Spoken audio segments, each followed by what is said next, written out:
বড় জীবন্ত, তাই তো আমি ভালোবাসি তোমায়, এত ভালোবাসি। এভাবেই সুরে সুরে ভাসিয়ে পার করেছেন 50টি বছর। গানে গানে তৈরি করেছেন এক মন থেকে আরেক মনে ভালোবাসা বিনিময়ের অদৃশ্য মেলবন্ধন।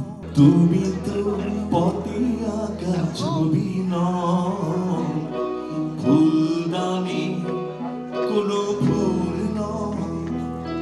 দিনে দিনে বদলেছে শ্রোতার রুচি, গানের ধারাতেও এসেছে তুমুল পরিবর্তন।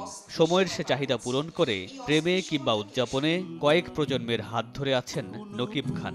তুই কি আমার রাত পোড়ানো চাঁদ হবি, তোকে আমি আলো দেব।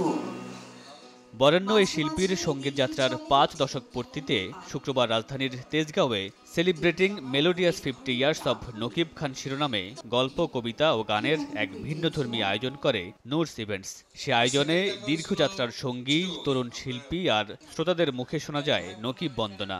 নকিব তো সে তো এমনিও যথেষ্ট ব্রিলিয়ান্ট একজন মিউজিশিয়ান আমার দৃষ্টিতে। এখন যে মঞ্চে যে সমস্ত তরুণ প্রজন্মের যে সমস্ত শিল্পীরা গান গাইছে, 5টা গান গেলেও দেখা যায় যে নকিবের কোনো না কোনো একটা গান তারা গাচ্ছে। কম্পোজার হিসেবে উনি অসাধারণ অসাধারণ। এখনও এই বয়সে উনি যা যা কম্পোজ করেন এগুলো এক কথায় অনবদ্য। নকিব খান আসলে আমাদের বাংলাদেশের সঙ্গীত জগতে অবশ্যই একটা উল্লেখযোগ্য নাম। উনার লেখা সুর করা গান আসলে আমরা গুনগুন করে গাইতে গাইতেই বড় হয়েছি। আমার মনে হচ্ছে যে নকিব খানের মতন আমাদের মধ্যে যারা আছেন তারা হচ্ছেন লিভিং লেজেন্ড। তাদের নিয়ে এই ধরনের অনুষ্ঠান করতে পারাটা আমার কাছে খুবই ভালো লেগেছে। আমরা তো ছোটবেলা থেকে নকিব খানের গান শুনে শুনেই বড় হয়েছি।